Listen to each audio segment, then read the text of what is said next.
Hi everyone, welcome back to our channel. Today we're going to be making something very different. We're making jalapeno bhajjis. I'm not sure if anyone's tried this before, but we have a great recipe for you. So our key ingredient today is our jalapenos. These are really rich in vitamins A and C and have a lot of antioxidants, which is really great for your health, and are super high in potassium.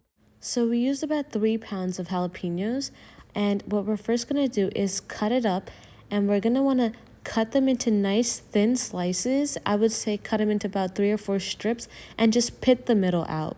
So just like that, take the middle out, and we're going to continue this process for the rest of our jalapenos, just like that.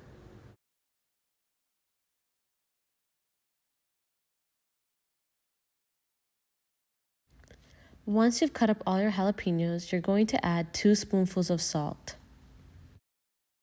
Once you've added your salt, you could just shake it up to mix it all together. Now we're going to take 2 whole limes and squeeze it into our jalapenos. Beautiful, look at that juice. We're just going to add a little bit more salt and mix it up and let it marinate. We're going to actually wrap it up and leave it in the refrigerator overnight. If you're making it on the same day, you can just leave it aside and come back to it 3 hours later. They'll be ready for usage. Beautiful. Alright, it's been about 24 hours and we're ready to make our bhajjis.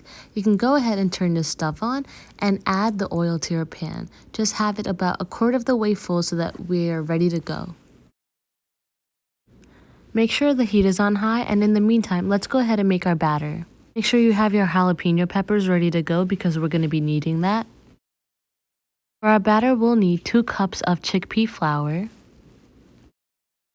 We're going to add 2 spoonfuls of rice flour, about a spoonful of salt, but you can add more or less according to your taste.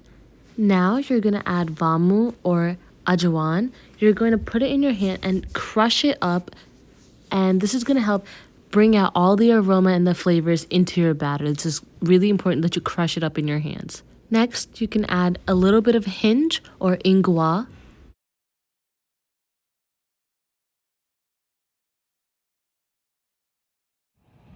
Lastly, you can add a teaspoon of baking soda.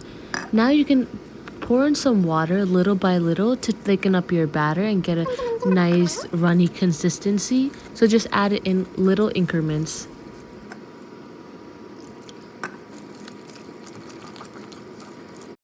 So this is about the consistency that we want. It should fall off your hands like a little waterfall. To see if our oil is ready, just drop a little bit of batter, and if it rises to the top, then it's ready to go. So right now, our oil is just ready and we can start making our bhajjis. Make our bhajjis, you're going to take your jalapenos and you're going to dip it into our batter. You want to just give it a nice light and even coat. You don't want to overcoat it because it's going to make it really thick. Just a nice coat is going to help fry it evenly and thoroughly. Look how beautiful they look. Once they start to get golden, you can start turning them over to the other side. So if you can see, we didn't cover the whole thing. We're leaving out a little bit of space for the green to show through. This is good because it's going to help cook the inside of the bhajji really well, and the taste is so different and so delicious. You're going to want to make sure that there's a little bit of openings for the actual pepper to cook.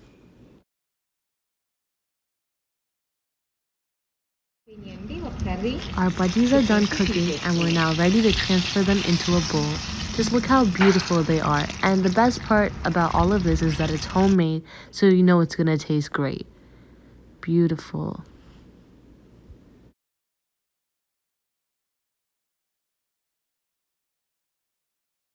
Surprise! We're also going to show you how to make potato bhajjis. Add a little bit of salt to a bowl of water, and this is going to help soak up our potatoes. Now we're going to get to cutting up our potatoes into nice, thin, and even slices. The salt and water is going to help the potatoes from turning brown. I'm using a slicer to help make nice and even slices. Don't make them too thick because it's going to be really hard to cook through. So this is the perfect size. Now just put them into your water and let them soak. Perfect. Batter is going to be the exact same as the jalapeno bhajji batter. The only difference is that we're going to add some karam or cayenne pepper because it's not spicy and we want to add some flavor.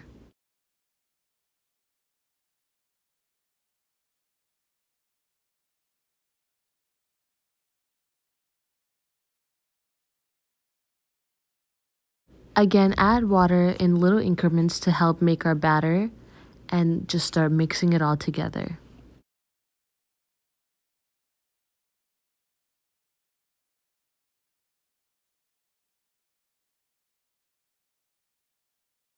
Let's have a closer look at our batter.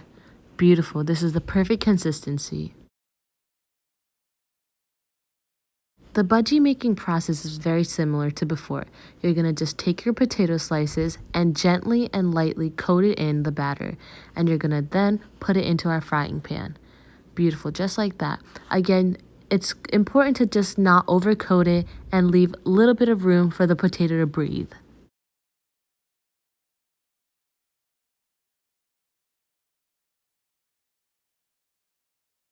Look at our beautiful golden brown potato bhajis. They look amazing.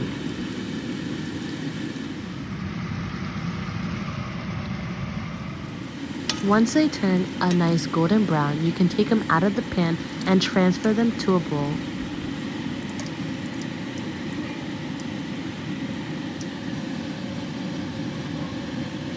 Transferring the bhajis into a sieve, this is going to just help the potatoes get rid of any extra oil it might have while it cools down. Final look at our bhajis. This is our jalapeno bhajis, and here we have our potato bhajis. I'm going to take a bite, just hear the crunch. Delicious. They're really, really great for a rainy day. And I recommend you guys try it. Let us know what you think in the comments, and please like and subscribe for more.